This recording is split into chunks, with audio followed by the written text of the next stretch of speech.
Nous ouvrons la page internationale de cette édition. Bonsoir Anthony Bélanger. Bonsoir Thierry, bonsoir Olivier. Bonsoir. La page internationale, elle s'écrit au Japon ce soir puisque le Premier ministre du pays du soleil levant a annoncé des élections législatives anticipées pour le 30 août, c'est ça, 30 août prochain. Et alors les sondages prédisent ce qu'ils appellent une révolution par les urnes. Expliquez-moi ça, révolution par les urnes. Alors c'est très simple en fait. Depuis 1955, tenez-vous bien, le même parti, le Parti libéral-démocrate, gouverne le Japon quasi sans interruption. Il n'a été battu qu'une seule fois en 1993 pour 10 petits mois, rien de plus. Depuis 55 ans, ce parti dirige le pays continuellement. Alors qu'est-ce que c'est que le Parti libéral-démocrate ? C'est un parti conservateur bon teint, on va dire, comment vous dire, un peu social, un petit peu clientéliste, un peu gaulliste en fait. C'est gaulliste ancienne manière. C'est un peu le RPR si vous voulez. Et ça gouverne depuis 55 ans. Alors qu'est-ce qui s'est passé ? Au tournant des années 2000, un jeune politicien est arrivé par la bande, a pris le parti. Ça vous rappelle quelque chose ?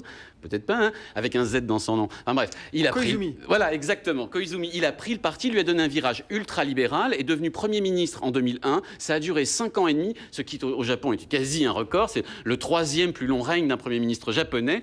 Et ça, l'histoire s'est terminée hier soir. Il a quitté le pouvoir en 2006, ça c'est sûr. Et depuis, rien ne va plus. Le Parti libéral-démocrate a perdu élection après élection. Et aujourd'hui, hier, il a été laminé, littéralement laminé au municipal.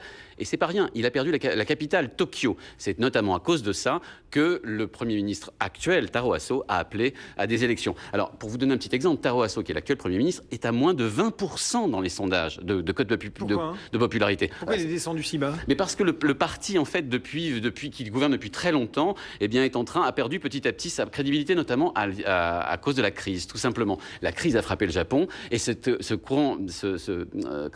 tournant ultralibéral qu'a pris le Parti libéral-démocrate, est un tournant qui lui a été fatal aux dernières élections. Puis il y a la récession aussi. Il y a la récession, bien sûr, qui frappe le pays et qui probablement frappe d'ailleurs le pays plus que n'importe quel autre pays au monde. Il ne faut pas oublier que le Japon est un pays exportateur et que c'est justement en ce moment les exportations qui chutent lourdement. Donc le Parti libéral-démocrate au pouvoir est en train de subir deux conséquences. D'une part, l'usure du pouvoir. D'autre part, le fait qu'effectivement la crise les a littéralement laminés. Et donc l'opposition qui pourrait emporter l'histoire, emporter le scrutin, elle veut quoi ? Elle prône quoi exactement ? D'abord, effectivement, il y a une opposition. Ça s'appelle le Parti démocrate. L'opposition au Parti démocrate, c'est un rêve pour François Bayrou.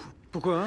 Parce que le Parti démocrate en question, c'est un parti réuni autour des centristes, avec des socialistes, des sociodémocrates, enfin bref, tout ce dont rêve François Bayrou, c'est-à-dire la gauche réunie autour de lui. Quasi, il y a même des écologistes dans ce Parti démocrate. Ce dont rêve François Bayrou et ce que fait parfois Nicolas Sarkozy. En tout cas, pour l'instant, ça ressemble exactement, ce Parti démocrate, au MoDem dont rêverait François Bayrou, autour de lui, au milieu. En plus, c'est un centre-gauche, c'est exactement ça. Alors, eux, ils ont grignoté le pouvoir depuis 2 ans. Depuis 2 ans, ils ont gagné la majorité au Sénat. Depuis 2 ans, ils ont petit à petit, comme ça, clac, grignoté le pouvoir et ils ont réussi à s'imposer. Pour l'instant, ils n'ont pas encore gouverné. Mais cela dit, l'avenir leur est promis parce que c'est eux qui sont en train de récolter tout simplement la déperdition du Parti libéral-démocrate. C'est eux qui sont en train de récolter les... Et le Premier ministre, le Premier ministre Koizumi, dont on parlait à l'instant, qui était genre beau gosse, enfin qui est toujours beau gosse, un peu, on disait que c'était un Premier ministre un peu rock'n'roll. Il devient quoi, lui, dans l'histoire ? Alors ça, c'est incroyable parce que c'est lui qui pourrait sauver en fait tout simplement le Parti libéral-démocrate. Tout le monde sait que c'est lui qui est populaire. Seulement quand vous lui proposez de revenir en politique, il dit non, pas question, ça va, j'ai donné.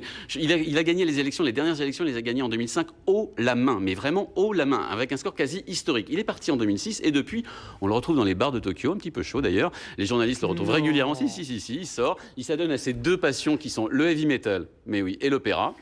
Et il refuse absolument d'entendre parler de politique, pas question. Et le seul truc qui se passe, c'est qu'il a confié quand même sa circonscription à son fils. Et pour vous dire à quel point ça va mal, la circonscription de Koizumi, de Junichiro Koizumi, qui est quand même le Premier ministre qui a été le plus populaire de ces 10 dernières années, eh bien, le fils est obligé de faire campagne dans la circonscription du père. Ça ne s'était pas vu, ça ne s'était jamais vu. Depuis 2-3 jours, le fils est sorti, lui qui pensait avoir gagné la circonscription, il commence à faire campagne. C'est dire à quel point ça va très mal pour le Parti libéral-démocrate. Ah oui, effectivement. Merci beaucoup, Anthony Bélanger. Il est 22h54. Caroline Dussin nous rejoindra dans quelques instants.